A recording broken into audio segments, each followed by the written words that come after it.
we've summarized basically a bunch of the news that has happened in the ecosystem for some time, I guess for the last week or so. And Kevin's going to go through that, and we're sort of just going to discuss it and see where our conversation goes and what our thoughts are. Yeah, it's been an interesting last couple weeks, really, and so some of these news points have been very large, and they have sort of slipped under the radar a little bit. And the first one is Bancor that we'd like to talk about. So Bancor is one of those protocols that a lot of folks don't fully understand. It's a kind of a complicated algorithm, and basically, long story short, is Bancor will make it possible to easily convert between tokens on the EOS blockchain. So Bancor was working with Ethereum. I'm not sure with the status on how they're still doing that with Ethereum, but when it comes to all the different dApps, all the different projects like Caramel on EOS, you'll be able to seamlessly move back and forth between the different tokens between different dApps.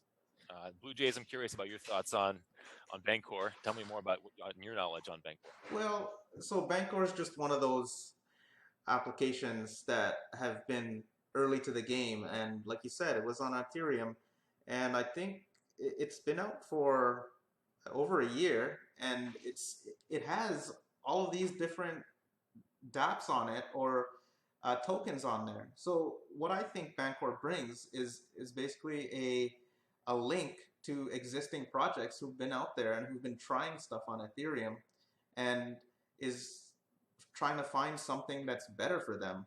I don't know if it's an alternative or something better.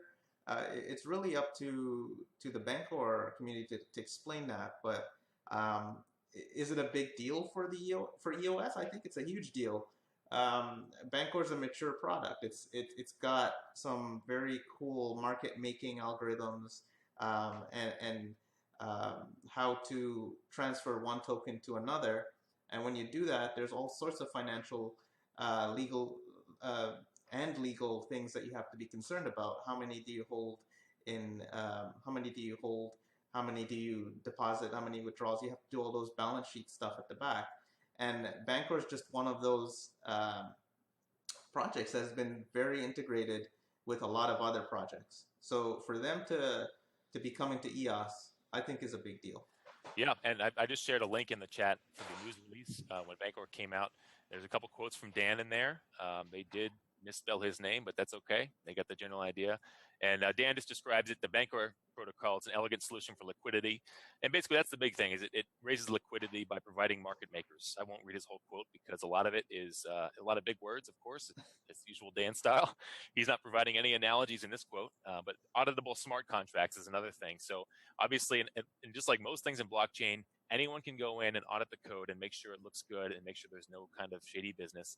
You know how Dan feels about radical transparency. Yep. So Bancor just brings a whole new element to token liquidity between the different tokens in EOS. So it's a big news. It did go under the radar. It was on the 22nd this news came out, it looks like, about 4 days ago. And it's one of those things that will make a huge difference in the EOS ecosystem. But as of right now, of course, we don't know all the benefits yet. We can't realize all the benefits because the platform we're 3 months away. And this news sort of came out when the market was, the overall crypto market was sort of taking a retracement. And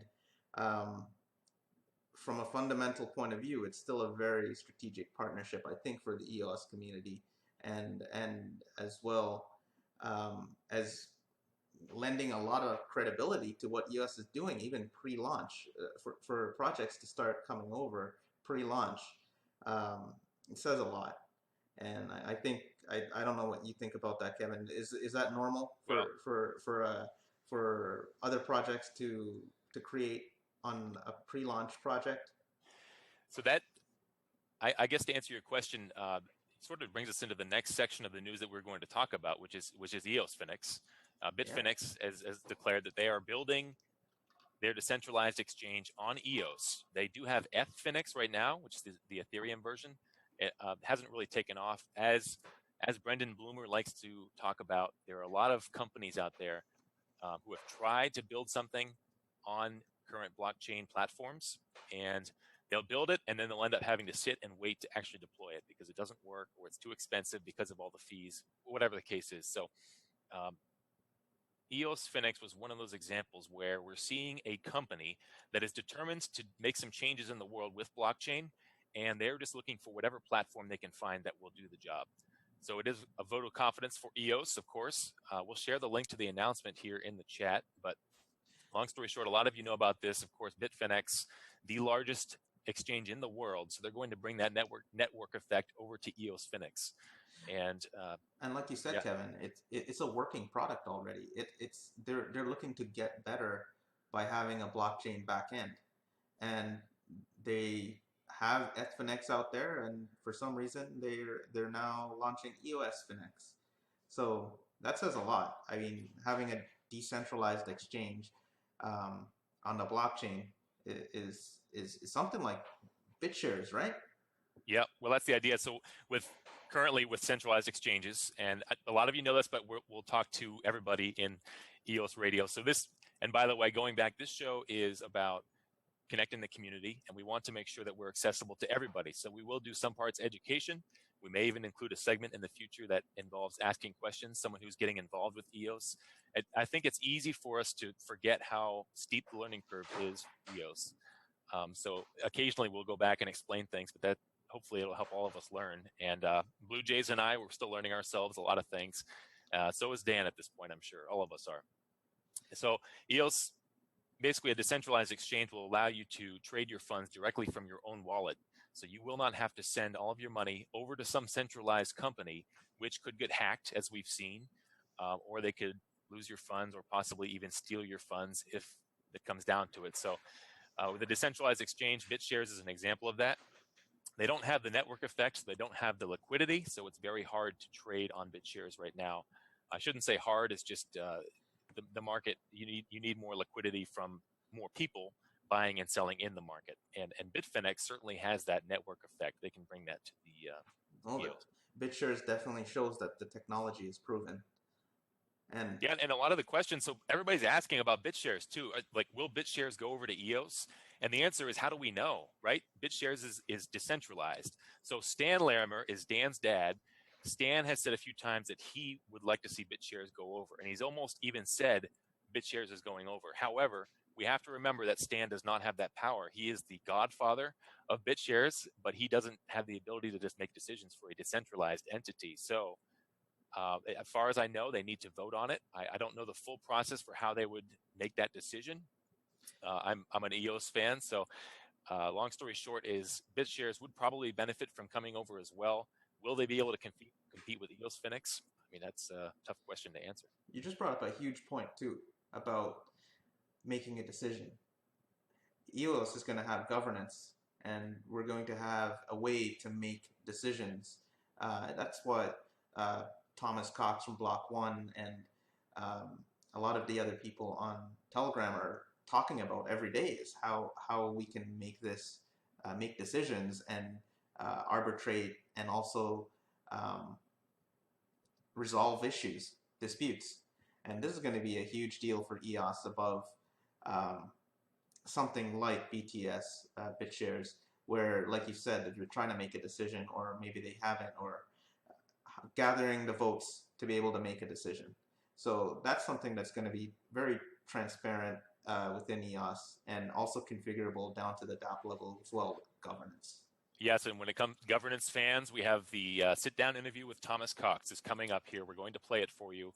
We have 2 parts, so it's about a 30-minute. It's about a 30-minute video in total, and we're going to play about 15 minutes today for you. And Thomas Cox talks all about Governing the Commons by Eleanor Ostrom and how to share common pool resources. He takes current examples that we know of in the world and that are explained in Governing the Commons. And then they're using those examples. EOS, when it comes to Thomas and Dan, were the main folks developing the Constitution for EOS, or the base layer of the Constitution. So they're using these common pool resource examples to help develop the Constitution. And of course, arbitration is a big topic in the governance chat. We will let Thomas do most of the talking with that, with the video coming up. We'll move on to our next news piece here. Let's see, make sure we don't miss anything. So we have we'd like to go into the block producer discussion for a little bit. So block producers, for those of you who are not familiar, they're the ones running the servers, will be running EOS essentially. They are elected officials, if you could put it that way. They are brought in, they're voted in by all of the token holders in the community. And last week we saw Fuzzy over at EOS Talk. They did an interview with the EOS New York block producing group. EOS New York, they have 3 employees right now. They have Kevin Rose, he is the head of marketing. They have Rick, and he is the head of the operations. And then they have William/Buddy, whichever name he prefers to go by. He is the technical lead for EOS New York. And they, everybody, a lot of people here probably know about EOS New York. They're very visible. They do a great job advocating for EOS. And I enjoyed that interview. I sat through it and listened to it, and I thank Fuzzy and everybody at EOS Talk for bringing on those guys and helping us learn more about EOS New York. Yeah, EOS New York is just one of those block producers just exploded on the scene and made themselves visible, and I think they're going about it in my opinion anyways, just going about it a great way. They're bringing a lot of how do you say, respect to of what a block producer should probably be, is somebody who's transparent and putting out there what their server resources are, and all of the details that we need to know as we vote and we sort of put together all of these block producer profiles, right, Kevin? Yes. So we have started a document for any block producer candidate, and we've been advertising it in all the different chats. We're trying to collect a report for any block producer. We're trying to get a report for every candidate for the community. So we've received a lot of questions about who's running for block producer, who are all these companies or people. Everybody sort of expects at this point we should have more visible options. Well, EOS Go is taking on that responsibility. If you are a block producer candidate, please sign up on the form. We will link it, and also you'll see it around. We are also asking for objective rating criteria. So we're looking to help sort of sift through all the block producers, because so far we already have about 13 that have signed up in 2 days, and the deadline is March 6th. We may see 40 to 50 block producer candidates sign up in this first round only, and that number is only going to increase as we get closer to launch. So long story short is we want voters to be able to look at a long list of block producers and have some idea, make some kind of choice. We do not want any kind of opinion to sway the block producer. It's not up to us. We're not looking to make any opinions or judgments ourselves. We are looking for objective criteria. So, for example, I floated the idea of the number of people at an EOS meetup. For example, the EOS New York guys, they've had 2 meetups thus far. How many people they've had at those meetups as a ratio to how many people are at Ethereum meetups in the same city. And that could be one objective criteria. So EOS New York, they had very successful meetups. Maybe their ratio is pretty high. I don't know how big the Ethereum meetups actually are in New York City, but they might be able to, just on the visibility and the amount of effort they put into their meetup, we could make some kind of a small criteria. Now, of course, technical details are going to be very important, and we don't have the exact numbers yet from block.one. However, that brings us into the next part of our news segment. Just today, Charles from London, he is running for BP along with David Packman, and they're going to be a block producer. We'll announce more about that coming up in the report. But Charles is helping sort of collect data along with Eric, who's in Sweden, and they're looking to get hardware requirements and ask questions of Thomas. I'm reading straight from the thread right now. They're looking to, so they had the live video feed with Thomas Cox. He gave a presentation about what might be expected of block producers, and Charles is trying to collect all of the hardware requirements for block.one to help provide a level of granularity. So when block.one puts out these technical recommendations, block.one is asking for feedback as to what exactly should be recommended. And so the block producers need to get together. They need to offer any type of feedback about what they would like to know. How much RAM, how much storage disk, how much processing power, everything. So we'll link the thread. Please make sure if you are running for block producer, put in your thoughts. The deadline is March 2nd, and we will link the thread here in just a moment. Yeah, so one of the reasons why we're sort of collecting all of these profiling questions is we want diversity in our block producer candidates. We want it just strengthens the network. So you have geographically dispersed block producers. You have block producers with different pieces of hardware. You have them on the cloud, on bare metal. This is just going to make the network stronger. So that's the main reason why we're doing this. And Blue Jays, I want to make sure you can still hear me. You can still see me. Yeah, we can hear you, Kevin. Okay, gotcha. Great. All right, very good. And you summed it up very well. We're going to move on to the next piece of news here. Fuzzy over at EOS Talk, he's been very busy. He just recently announced a couple of different projects. Now, Fuzzy, you may know from EOS Talk, also from Whale Shares. They're starting the new DAC. It's called EOS Angels, and there's more info to come on that. But if you'd like to know more, make sure you join the EOStalk.io.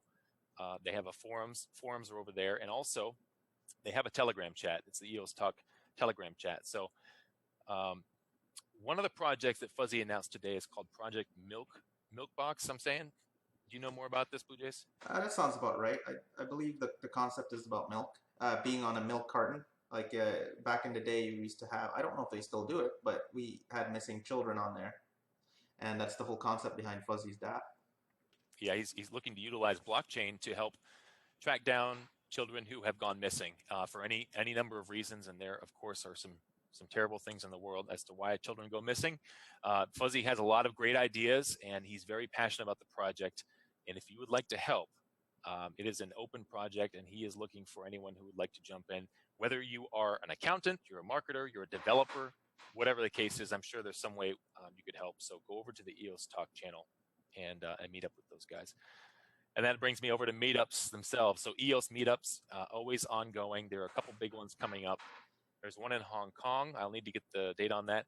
And actually, Blue Jays, you're helping with the Toronto meetup that's coming up, I believe. Yeah, so Blue Jays is not just a name that I chose randomly. I am sort of a baseball fan and spent some time in Toronto, and I'm helping bring up the Toronto Massive and basically get these people, get everybody in Toronto and the greater Toronto area, which includes places like Mississauga, places like Waterloo, which has a phenomenal university up there with a crazy smart computer science students. So just the type of people that we need as DApp developers. I think our meetup announcement, I think Daniel Keys pretty much launched the meetup yesterday, and we already have 50 members joined up in the meetup. We have also a Telegram chat for everybody in the Greater Toronto area, Waterloo, etc. So please ping me on the Telegram or link up with some others who may have known of that room. So it's getting started up very soon. And then we also have Ereo.io, which is that DApp project that's going to be healthcare on the blockchain. So healthcare and healthcare records are a big deal, privacy and all of those different concerns, and sounds like the blockchain is going to be perfect for that type of use case. So Ereo, the reason I bring them up is Ereo is going to help launch the one of the meetups in the Toronto area as well. So they're going to be there. I believe they already did it in they co-hosted with EOS New York. So it's part of their marketing, and it looks like a great project. So that's about the EOS Toronto GTA meetup. I did see Ian Gregg or Sansu in the Nairobi meetup, which was in Kenya, which was very interesting and put on by Bitcoin Kenya. I don't have much details about it, but if anybody does, please link it in the chat or follow. Well, actually, I can tell you more about that. I have a little report from him here. So Ian Gregg works with block.one, and he and Ava went down to Nairobi, Kenya, and they spoke at a meetup down there. And so there's a small contingent of EOS fans in Nairobi, Kenya, of all places, and they had about 30 people. And Ian said here, let's see, they talked mostly about governance, and they actually spent 2.5 hours talking about governance. And then Ava, they took a lot of questions as well. There were a lot of interested folks asking about governance and how it will work on a blockchain. Now, in Kenya, there is a lot of corruption when it comes to court judgments, and let's see, Ava, let's see what else she said here. I had it all pulled up. And so basically, long story short, is the interest is very high in terms of finding a different way to be free from the government, I guess you could say. I don't want to get too intense about that, but in Kenya, it is a bigger deal than some countries. I think a lot of us were very lucky to live in first world countries. Of course, Blue Jays, you and I are both in the United States, but there are a lot of countries where blockchain is far more important to the people there than it is even to us in first world countries. It will allow them a way to own their own money and their own property, and they will not be subject to governance, and it won't be subject to being taken away by anybody else. So long story short is Ava actually said, after they left, they found out that there is another EOS meetup being scheduled by the same group, and they already have I think it was about 25 or 30 members for this coming Friday in Nairobi. So that's how passionate they are about EOS, and that to me is very exciting to hear. Yeah, and like you said, some nations they have use cases for technology that we may not, and even just transferring even the currency use case is very needed in some parts of the world. Sure. I've heard people using phone credits as a currency that you get on a credit one of those prepaid cards. So that's also interesting. And that's what a lot of folks, when it comes to currency and what could count as a currency, there are a lot of things that, like phone credits are a great example. Also in jail, sometimes cigarettes are used as a currency. I've heard of that before. Back in the old days, pretty shells were a currency. And that's why when people ask about, how is this a currency, this Bitcoin thing, it doesn't make any sense. It all depends on the value people put on it. That's what makes something a currency. And of course, in Kenya, where they value something like better governance or a chance to be free from their system, perhaps that Bitcoin or even the EOS will be more valuable to them even than us. We'll see how this all turns out. But it looks like it was a pretty interesting experience for everyone involved, both for Ian, Greg, and Ava, and all the folks who attended the meetup in Kenya. And we'll talk about Hong Kong. So there's a large meetup in Hong Kong coming up here. It is April 6th. I want to make sure and verify the date here so I don't say it incorrectly. Sheldon is heavily involved. Sheldon is great. We just spoke with him recently. He's based in Singapore, but he is working very hard for EOS. And he's trying to work hard on the developer channel, and he has been helping a lot of people learn about EOS. And so thank you to Sheldon. And the Hong Kong meetup that he is helping organize is April 6th, 2018. And of course, they have a meetup link. We will put it in the YouTube chat here so that we can, I believe, and Ian Greg is speaking at that one as well. And I heard a rumor about Brendan Bloomer, possibly. I don't want to start that too intensely, but I think Sheldon said that maybe. They're trying to see if he can be available for that meetup. It is going to be a large turnout, so that should be pretty interesting.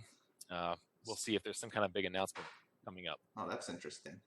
So Kevin, I guess we should let everybody know if you guys have a meetup and you want it to be profiled, just let us know, and we can help market it, and we can help share it, and also get your links out to the places where they have, and obviously on the EOS Go forums, we have a perfect spot, and we've had a lot of summaries there for existing meetups that have gone on, and you can see if you go to the meetup section on the EOS Go forums, a lot of the video there, a lot of the meetup links, and also you can connect with a few folks who can provide you with slides and videos that you can share as well too. So you can reach out on those forums to get that information.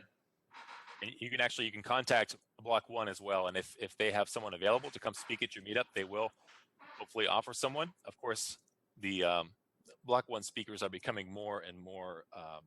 They're in higher demand, is what I'm trying to say. So there is there's a list of dApp developers now as well, community dApp developers who would love to speak as well at your meetups. Everpedia just recently spoke at the EOS New York meetup, which I believe was last Thursday. And speaking of EOS New York, I went to the first one back, I think it was February 8th, beginning of this month, and it was a lot of fun. And I have to say, if you are an EOS fan, there's nothing more invigorating than going and talking EOS for hours, which I know I can do pretty easily, and have a great time the whole way through. We are talking EOS for hours, Kev. Thank you for the reminder. I get so excited I just forget what I'm doing. So I recommend it, of course, if you have the chance, go to a meetup. It's amazing. Or host your own, of course, start one. Do what you can. But